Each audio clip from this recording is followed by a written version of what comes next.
It's hard to believe that it's been 6 months since I bought the Toyota Land Cruiser, and I've got almost 9,000 miles on it. Spent a lot of time in the seat on and off-road, and I've really enjoyed this. Now, this is not a Jeep replacement, but man, there's a lot of things that I like about this Land Cruiser. And I've been kind of slow to modify it because it's a new vehicle and I wanted to wait to see what the market was gonna do for this thing.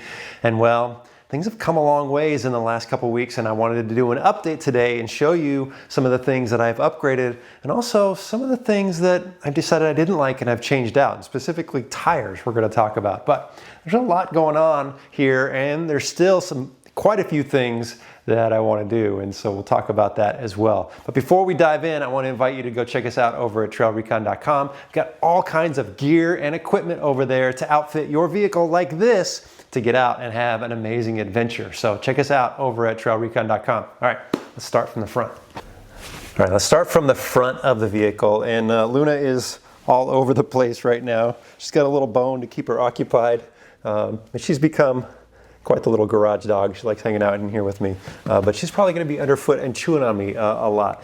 But I want to talk about the bumper and winch situation. So if you saw the SEMA video that I did towards the end of last year, yes, I hear you grumbling. I was looking at all the Land Cruiser bumper options out there, and there were some really nice designs. But for me, I wanted something a little minimalist, lightweight. A lot of the bumpers required a ton of cutting. They were huge steel bumpers, some with some big old roll bars. And I don't know the weights of them, but I would imagine that some of those are upwards of 150 pounds. Not what I wanted to do to this Land Cruiser. And so when I saw what DV8 Off-Road came out with, I was like, that is perfect. So this is a really, I mean, you almost don't even notice it's there. If it wasn't for the tow hooks on the outside, you wouldn't even know there was a bumper on here.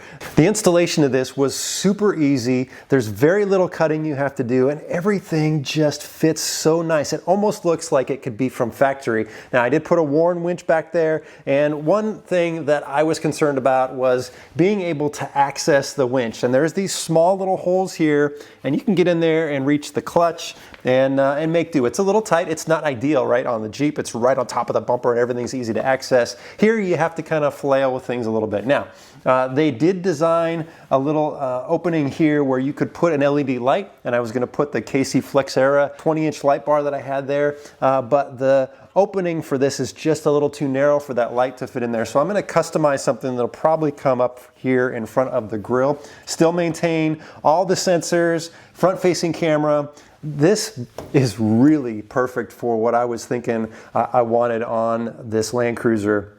And I can tell you that I already put this winch to work. We were on Valley of the Moons this last weekend, and I had to pull winch, but we'll talk more about that here soon. Let's pop the hood. A few unique things under there. Now, one of the things I like to do on a lot of my vehicles is put in some hood struts, because when you're working on here, you know, sometimes these just tend to get in the way. It would be nice if all vehicles came with hood struts. They're not that expensive. I don't know why more vehicles don't do it. So I bought some aftermarket ones, and I found some pretty budget-friendly ones online. And well, I wish I would have spent a little bit more money, because these ones don't do a great job of actually helping assist with lifting the hood. But they do hold it into place, which is fine. I just like to have easy access to everything. So I'm not going to leave a link to those. I think there's some better options out there, and maybe I'll replace them later. They're fine. I don't know. One of the things with the Land Cruiser is that because it's a hybrid system, they have put the 12-volt AGM battery in the rear of the vehicle. And so things are a little bit different when trying to wire up winches and lights and radios and all that kind of stuff. And so I was trying to figure out, like, how can I access power here? And there's no dedicated ground. I think there's a ground on the fuse box, and there's some chassis grounds you can get to, but you don't want to put a winch on a chassis ground. And there is a power pole that I've seen some people tap into here in this fuse box as well. But again, things like a winch that pulls, I mean, this winch pulls over 400 amps at full load. That needs to go to the battery directly with some heavy duty wire.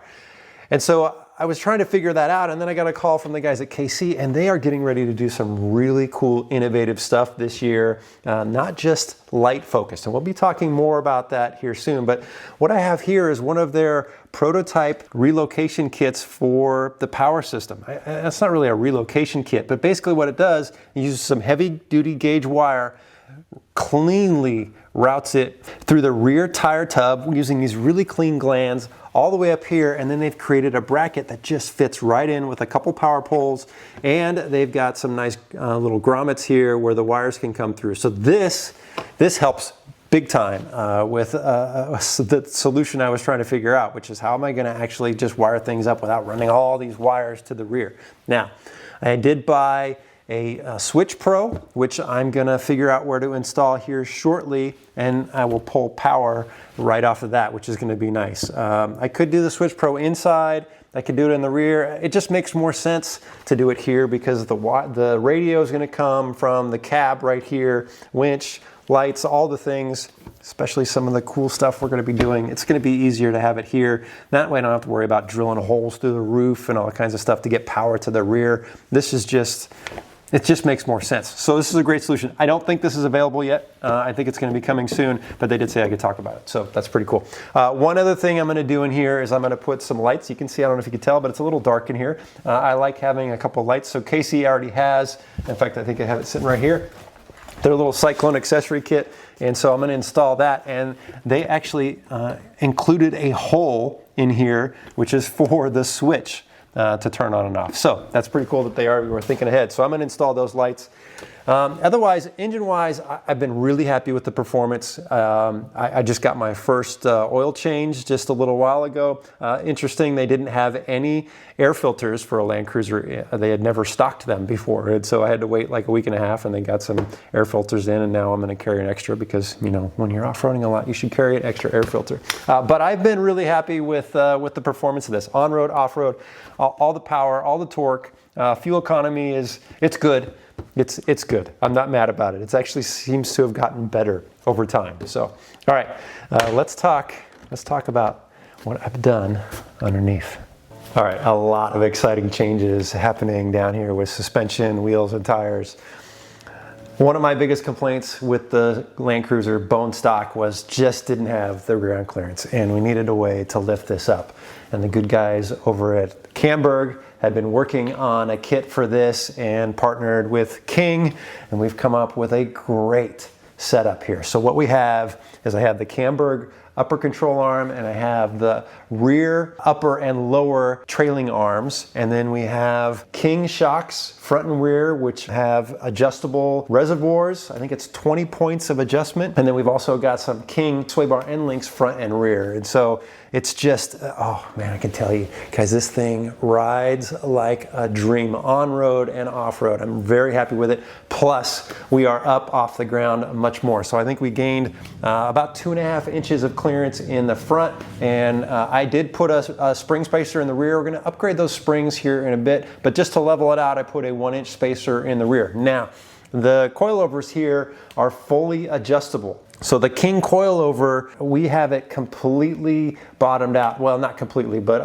pretty much at its lowest setting. So we could come up much higher. So I took this over to my good friends over at Shift Auto Works, and they helped do the entire install. And when we first pulled it off the rack, it was sitting up like this. We're like, that's not gonna work. And so we did some adjusting with the ride height, and that's why we had to order the rear spring just to make sure it levels it all out.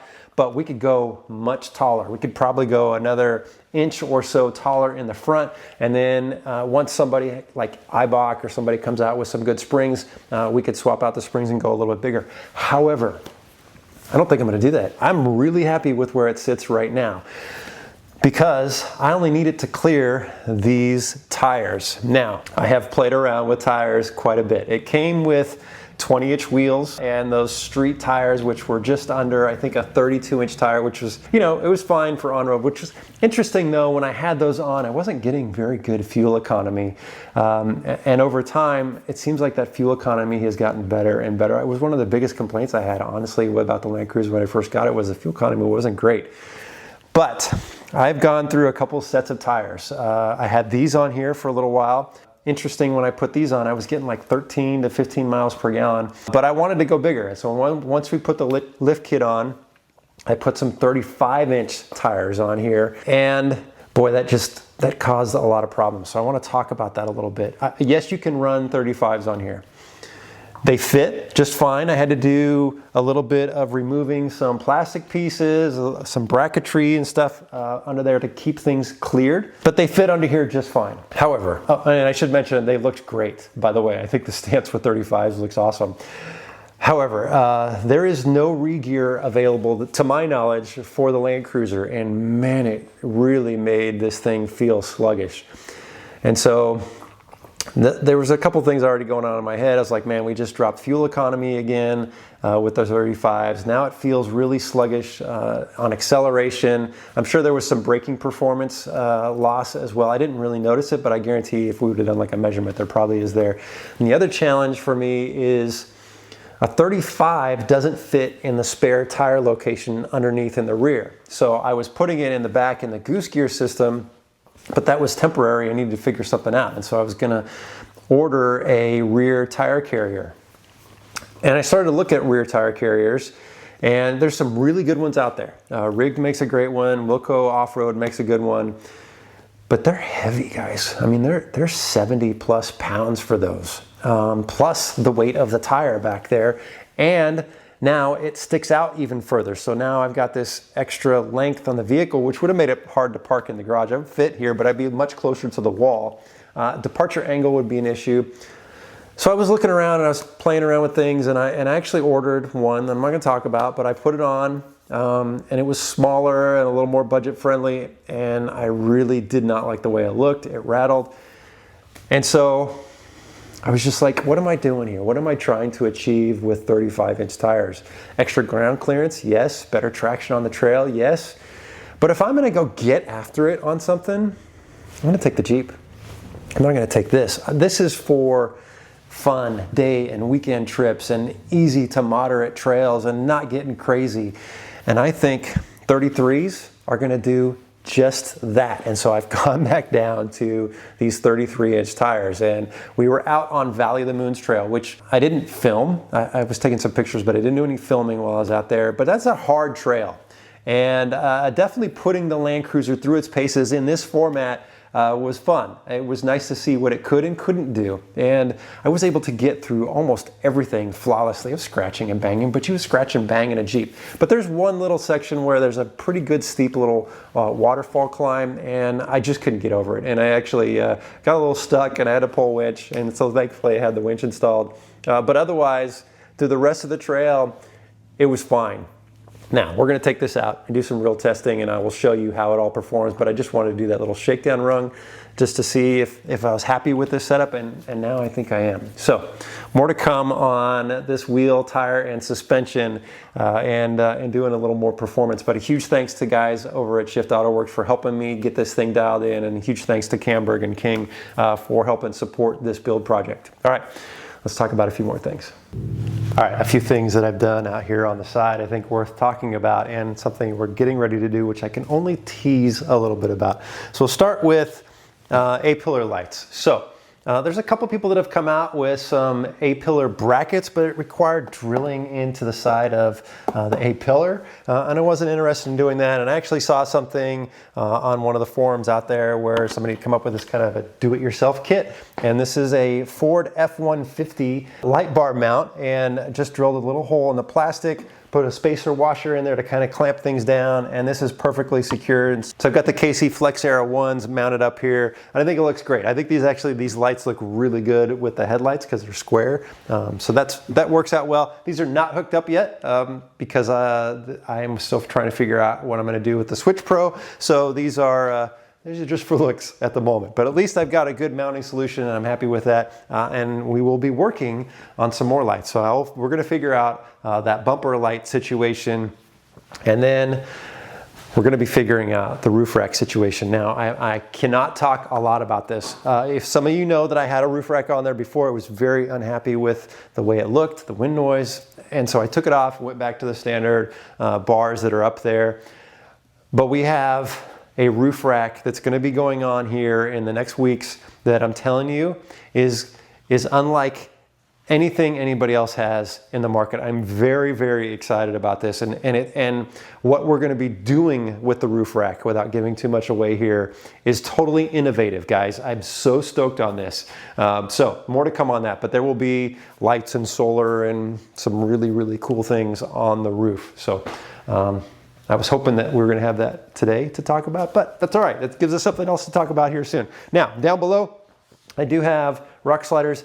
I'm pretty sure I talked about these in the last video, but I scraped these up pretty good, so I put them to use. So it was good to have these rock sliders on there. All right, let's talk about what I've done in the back seat here.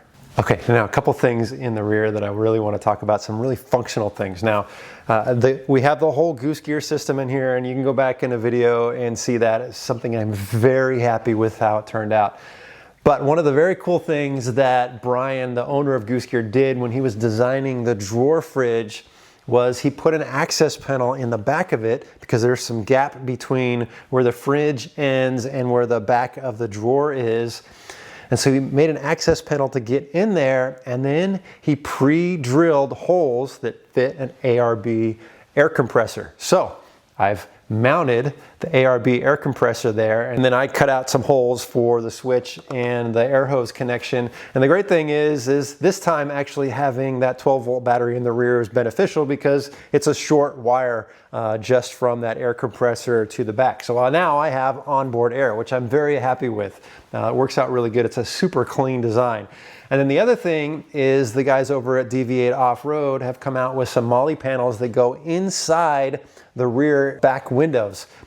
Extremely easy install, very clean, and it makes it functional. I've got my iPad mounted up here, so if I want to hang out and watch a movie when I'm at camp, or check out what trails I'm going to be doing the next day, I can do that. I've got a bunch of magnetic lights on here, magnetic fan, because Luna's going to need to stay cool. I've got my first aid kit, and it's really nice to have that little bit of storage right there for some of the stuff that you just grab quickly. Now, they make them for both sides.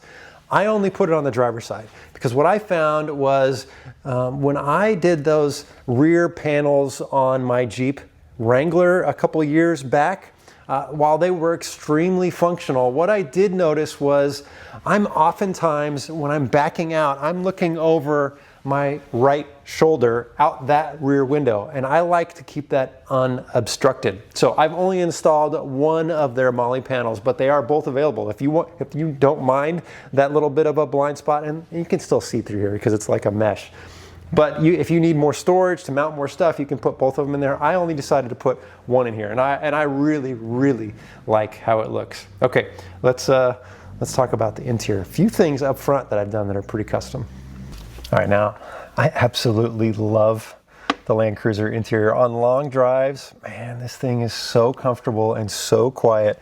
I have really come to really like it. The seats, the legroom, the layout, everything. And now that I have a co-pilot who's very excited to go check out everything, I installed a little seat for her. It's just a quick little latch in there, but it keeps her kind of tethered in there a little bit. She does have a tendency to want to run around everywhere, and so while I'm driving, she's good right there, and she's kind of accustomed to it. We've been out on the road, kind of breaking her in. She's kind of getting her, I should say, her sea legs. She's kind of understanding how things go, but this little seat for her is perfect. Gives her a nice, comfortable place to sleep and relax. And I'm excited to do some more trips with her. I'm looking forward to it. Okay, phone mount. So in the Land Cruiser, there's this little space here where you can put your phone.